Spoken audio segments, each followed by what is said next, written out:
Mendengar bunyi bel yang tiba-tiba menggema di ruangan, tubuh Ivana menegang seketika. Nafasnya tertahan, khawatir jika Randy nekat datang ke rumah kakaknya. Gadis itu beranjak dari tempat duduknya karena hatinya diselimuti oleh rasa penasaran akan siapa yang berada di balik pintu ruang tamu. Itu pasti duda viral yang datang, gumam Bu Elin dengan penuh keyakinan.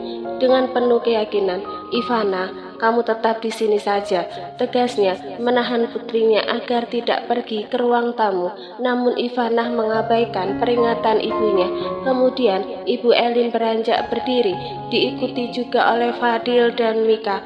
Namun sebelum mereka sempat keluar dari ruang tengah, tiba-tiba seorang ART datang bersama Alea, Darel, dan para anaknya mengejutkan mereka. Tante Ivana, sapa Siren dengan penuh antusias. Ivana yang sedang memiliki masalah hanya tersenyum lemah ke arah anak sulung Darel tanpa membalas sapaan itu. Tante, kita jalan-jalan ke mall yuk, ajak anak kecil itu dengan mata berbinar. Nanti saja ya, minggu depan kita jalan-jalan. Tante lagi tidak ingin ke mall hari ini, jawab Ivana lemah. Ya tante, kecewa Siren. Darel menggelengkan kepala dengan pelan, tak ingin Siren memaksakan kehendak. Habis datang dari mana kamu? Dari mansion, tanya Mika mencoba mengalihkan pembicaraan. Kami baru pulang dari rumah Mama Marisa. Begitu sampai di sana, ternyata Mama nggak ada, cuma ada Papa Emir. Mama Marisa lagi ada pertemuan dengan teman-teman sosialitanya. Tapi Tante Elin kok ada di sini ya? Bukannya Tante harusnya juga ada di mall dengan Mama? Tanya Alea heran, karena biasanya di mana ada Mama Marisa, di situ ada Ibu Elin. Namun kali ini Ibu Elin tidak bersama dengan Mama mertuanya. Ibu Elin dan Mika saling pandang. Mika bingung mau menjawab apa, karena dia sendiri belum tahu masalahnya seperti apa. Saya hanya sebentar saja ke mall, lagi kurang enak badan, makanya pulang duluan, saat Bu Elin beralasan. Wanita parubaya itu tak ingin berbagi cerita tentang Randy pada Alea. Dia berusaha bersikap tenang, tapi mata sayunya tak bisa berbohong, dan Alea bisa merasakan itu. Ivana terlihat menunduk dengan kerutan di dahinya, tanda pikirannya sedang kacau. Sejak tadi gadis itu gelisah memikirkan Randy. Dia khawatir Randy akan kesini, sementara di rumah kedatangan keluarga Anderson, Ivana tidak ingin Randy dipermalukan oleh ibunya di depan keluarga Anderson. Keberadaan keluarga Anderson di rumah ini semakin menambah beban pikirannya. Andai ponselnya tidak disita oleh ibunya, pasti sudah lama dia mengirim pesan peringatan kepada Randy. Gadis itu menghela nafas kasar. Frustasi sedang dia rasakan saat ini. Ivana beranjak berdiri. Aku mau ke kamar sebentar, mau ganti baju, pamitnya seraya melangkah meninggalkan ruang tengah. Darel dengan perasaan tidak nyaman yang kian menguat berkata pada istrinya, sayang, lebih baik kita pulang. Aku mau ngajarin Kenzo berenang. Rel, kenapa buru-buru? Jarang-jarang loh kamu datang ke sini. Kok cuma sebentar? Timpal Fadil mencoba mencairkan suasana. Sudah waktunya mau tidur siang. Tadi kami hanya ingin mampir saja ke sini karena Siren ingin mengajak Ivana jalan-jalan di mall. Setelah keluarga Anderson meninggalkan rumah Mika, ketukan lembut terdengar di pintu kamar Ivana. Gadis itu dengan mata sembab dan langkah gontai menarik daun pintu kamarnya. Ada apa, Mbok? Tanya Mika pada seorang ART. Suaranya terdengar serak, menandakan dia telah lama menangis. Nona Ivana, Nyonya besar memanggil, kata ART itu dengan suara pelan. Matanya tidak bisa lepas dari wajah Ivana yang terlihat sedih. Nona, apa kamu baik-baik saja? Iya, Mbok, aku tidak apa-apa, jawab Ivana mencoba tersenyum walau matanya masih berkaca-kaca. Dia kemudian melangkah keluar menuju ruang tengah. Begitu tiba di ruang tengah, semua mata langsung langsung tertuju kepadanya. Mika menatap iba pada Ivana. Wanita itu menyimpan kepedulian yang mendalam terhadap adik iparnya. Dia memahami betul perasaan Ivana, karena dulu dia juga pernah berada di posisi yang sama, tidak mendapat restu dari wanita yang kini sedang memangku putranya. Kamu menangisi pria itu, Van? Tanya Bu Elin ketus, tak suka melihat anaknya membuang-buang air mata untuk pria itu. Ivana tidak menjawab pertanyaan ibunya. Dia melangkah gontai ke arah Mika dan duduk di samping kakak iparnya, seolah meminta dukungan dan perlindungan. Ma, sekarang ceritakan apa yang sebenarnya terjadi. Kenapa tiba-tiba Mama pulang bareng Ivana? Tanya Fadil penasaran. Adik kamu jalan bergandengan tangan dengan duda viral di mall. Bikin malu saja, saut Bu Elin geram. Bukankah sebelumnya Mama sudah mewanti-wanti agar Ivana tidak dekat-dekat dengan pria itu? Tapi kenapa hari ini malah jalan berdua? Kalian juga kenapa mendukungnya? Kenapa mengizinkan Ivana dijemput oleh pria itu? Lanjutnya mencecar Fadil dan Mika menyalahkan suami istri itu. Ma, apa kurangnya Pak Randy? Dia pria yang baik, ya kan Mas? Mika menoleh pada Fadil berharap suaminya mendukung ucapannya. Iya Ma, Randy itu rekan kerja Darel. Setahu aku dia pria yang baik, saut Fadil. Kejadian Ivana ini mirip dengan kisah cintanya dengan Mika yang juga tidak mendapatkan restu. Maka dari itulah Fadil bertekad untuk mendukung dan membantu adiknya agar bisa mendapat restu. Baik apanya jika dia pria baik? Tidak akan masuk TV seperti waktu itu, saut Ibu Elin dengan raut wajah sewot. Ma, Pak Randy itu masuk TV karena dikaitkan oleh wartawan dengan kasus mantan istrinya. Mantan istrinya itu banyak kasusnya. Selain selingkuh, dia juga membuat cacat wajah Monica. Mika, coba kamu pikir alasan mantan istri pria itu mencelakai Monica itu apa? Sudah tentu karena ada main dengan suaminya. Dari dulu kan kamu sudah tahu kalau Monica itu incarannya pria kaya.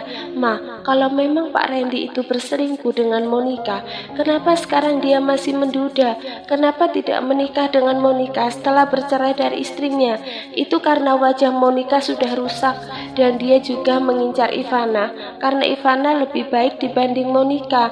Mama salah, saut Ivana. Pak Randy pernah cerita ke aku, katanya Mbak Monica dirusak wajahnya oleh mantan istri Pak Randy karena dia mengirim bukti perselingkuhan Mbak Rinjani pada Pak Randy. Akibatnya Mbak Rinjani dicerai oleh Pak Randy. Saat itu juga hingga akhirnya wanita itu dendam dengan Mbak Monica dan terjadilah insiden wajah Mbak Monica yang dirusak itu supaya Mbak Monica tidak bisa mendapatkan Pak Randy, ungkap Ivana. Van, itu cuma alasan yang dibuat-buat oleh pria itu. Kamu tidak bisa mendengar cerita hanya dari satu sisi saja. Belum tentu ceritanya sama dengan mantan istrinya dan juga Monica. Masih mending aku mendengar dari sumbernya langsung daripada Mama hanya bersumber dari berita di TV, padahal belum tentu juga kebenarannya. Van, para wartawan itu tidak mungkin membuat cerita salah-salah. Lagi pula pendapat Mama ini sama dengan pendapat teman-teman Mama, jadi sudah pasti itu benar, sahutnya sambil mengeluarkan ponsel milik Ivana dari dalam tasnya, lalu meletakkan ponsel itu di atas sofa. Lebih baik Mama pulang saja. Kalian semua keras kepala, lanjut wanita itu menyerahkan cucunya pada Mika di tempat cuci mobil dekat rumah Mika. Saat ini Randy duduk termenung di sana sambil menunggu mobilnya selesai dicuci. Pria itu sebenarnya tidak ada niat untuk mencuci mobil, hanya saja dia ingin menunggu Darel pulang dari rumah Mika.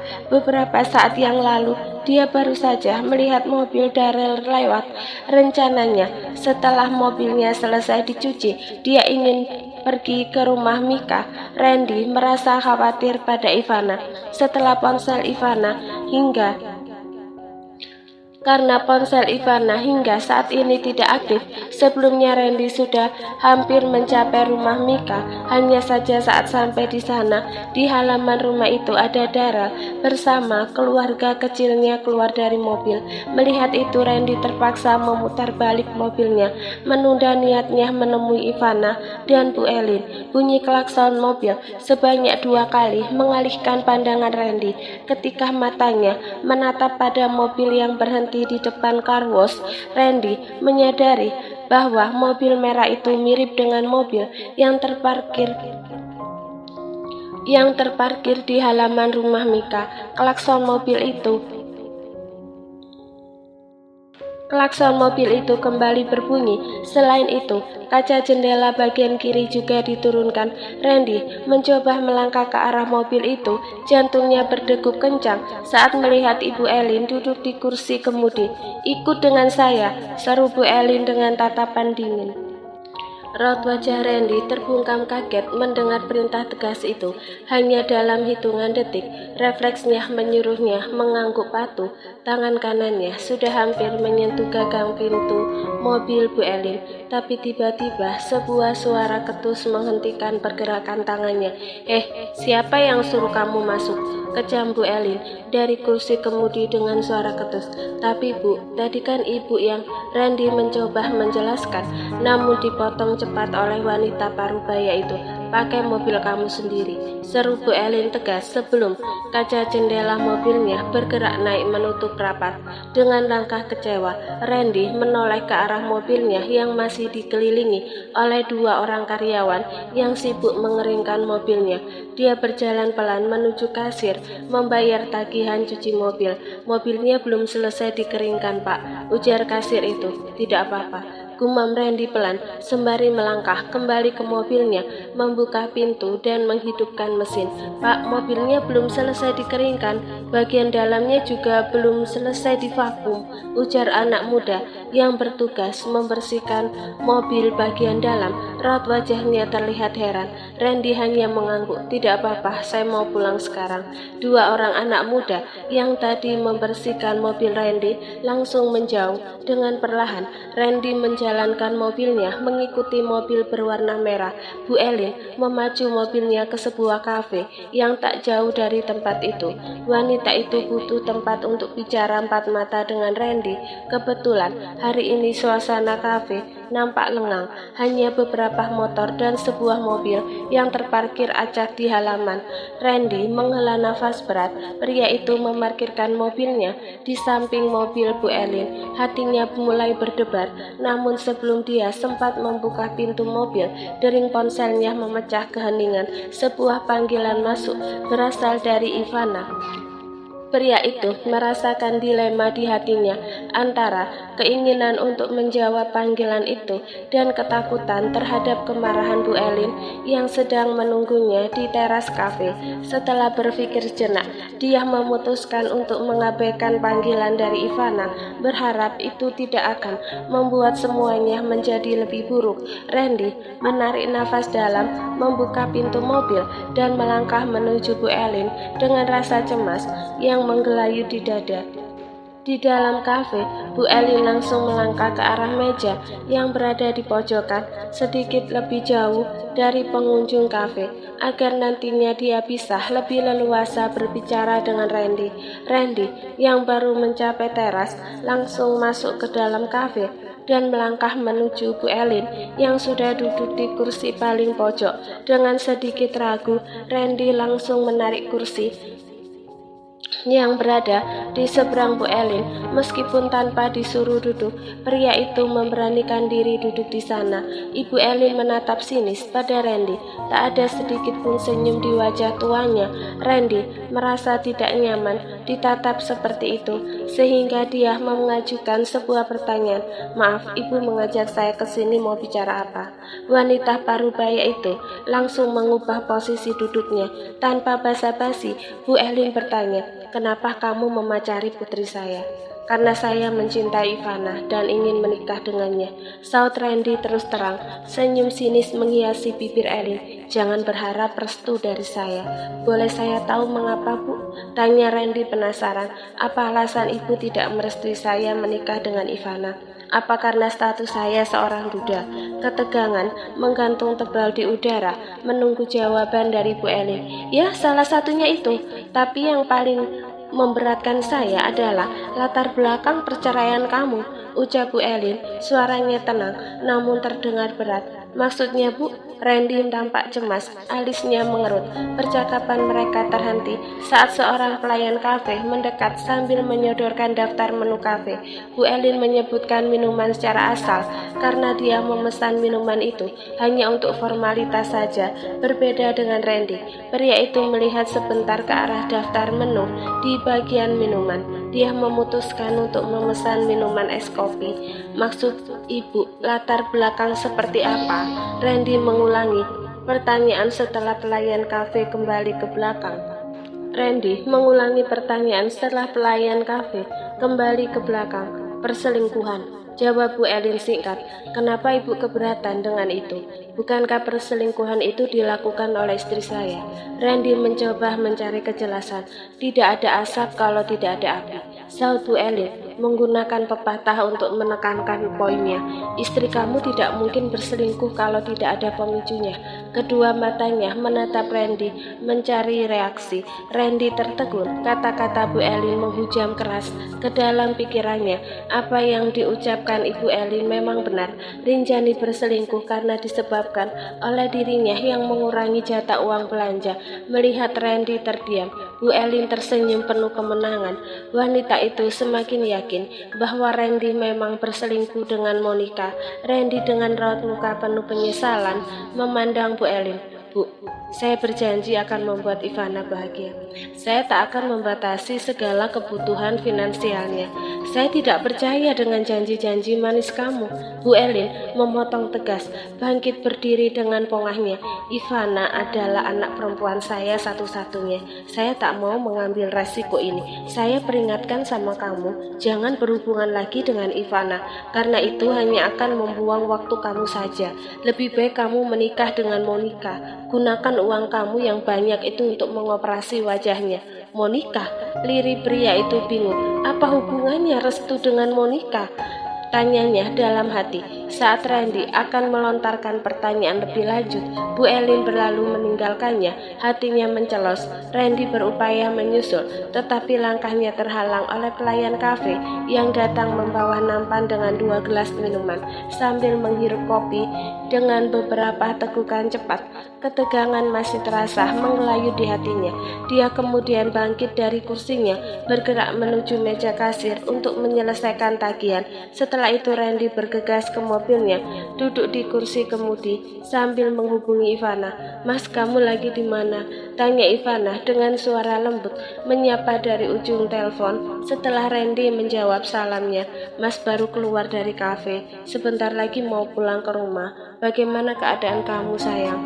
Tanya Randy, suaranya terbungkus kekhawatiran. Aku baik-baik saja, Mas. Aku mewakili Mama meminta maaf atas kejadian di mall tadi. Iya, tidak apa-apa, sayang. Ini ujian cinta kita. Kamu jangan menyerah ya. Mas juga nggak akan menyerah. Lirih Randy mencoba menguatkan hati. Iya, Mas. Sayang udah dulu ya. Mas mau nyetir, ucap Randy sebelum memutus sambungan teleponnya. Baru saja dia meletakkan ponsel di jok samping kemudi. Tiba-tiba deringan ponsel mengejutkannya. Pandangan matanya langsung tertuju pada layar yang menyala. Panggilan itu dari ibunya. Randy langsung menerima sambungan telepon itu. Assalamualaikum, Ma. Waalaikumsalam, Nak. Besok Mama rencananya mau ke tempat kamu. Mau berangkat ke sini dengan siapa? Tanya Randy. Dengan sopir saja. Papa kamu nggak bisa. Banyak kerjaan di kantor. Jawab ibunya. Iya, Ma. Balas Randy dengan nada datar. Kamu kenapa, Nak? Kok seperti tidak bersemangat? Kekhawatiran terdengar dalam suara ibunya. Aku cuma lelah, Ma. Ujar Randy menutupi masalah yang baru saja menimpanya. Randy, kamu harus banyak istirahat. Weekend itu gunakan untuk istirahat juga. Jangan pacaran terus, canda ibunya. mencoba menceritakan suasana. Ma, aku di depan kafe nih, mau pulang ke rumah. Aku tutup dulu ya teleponnya. 2 hari kemudian, matahari pagi yang terang membawa semangat baru saat Randy duduk di meja makan bersama ibunya. Dia begitu lahap menyantap makanan, sebuah perasaan nostalgia mengalir karena sudah lama tidak merasakan masakan ibunya. Nak, kapan kamu akan mengajak Mama bertemu dengan calon istri kamu? Randy yang sedang menyesap teh mendesah berat. Kepalanya sedikit menunduk. Mas, sabar dulu ya, aku ada masalah sedikit dengan orang tuanya. Masalah apa, nak? Tanya ibunya seraya mendekat. Ibunya tidak merestuiku. Randy menjelaskan pelan. Wajahnya menggambarkan rasa kecewa yang dalam. Alasannya apa? Desak ibunya lagi. Sejenak suasana menjadi hening hingga Randy memulai menceritakan tentang pertemuannya di kafe dengan Bu Elin. Apa kamu masih mau melanjutkan hubungan ini, nak? Tanya ibunya seraya duduk di sebelah Randy. Randy menarik nafas. Iya, Ma, aku sudah terlanjur cinta dan sayang banget sama dia. Kenapa nggak mencari wanita lain saja, nak? Susah memiliki mertua yang seperti itu. Banyak teman Mama yang ingin menjodohkan anak gadis mereka dengan kamu, bujuk ibunya.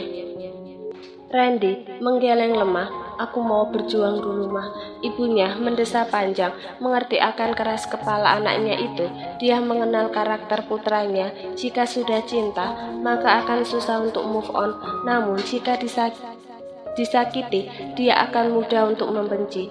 Nak, di halaman rumah baru kamu ini belum banyak tanaman. Nanti siang Mama mau beli beberapa pot bunga, ujarnya seraya mengubah topik pembicaraan. Iya, terserah Mama saja, tapi Mama perginya dengan sopir ya. Aku hari ini sibuk banget di kantor, gak bisa menemani Mama. Iya, nak, jawab ibunya dengan suara lembut yang menyejukkan. Di kebun bunga, ibunya Randy dengan penuh semangat memilih 2 jenis bunga yang berbeda, lili dan krisan. Mbak, dua bunga ini tolong amankan dulu ya, saya mau lihat-lihat lagi, ucapnya sambil menunjuk 2 pot bunga pada karyawan kebun. Baik, Bu, karyawan itu mengangguk. Lalu ibunya Randy berjalan menuju blok selanjutnya. Ketertarikan berikutnya adalah pada pot bunga anggrek.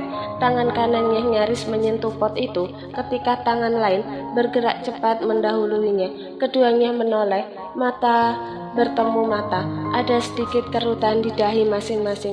Elvira, suara Ibu Elin terdengar kaget tapi lembut. Lalu dia meraih tangan wanita yang masih memandangnya, melihat tanda lahir di pergelangan tangan kanan.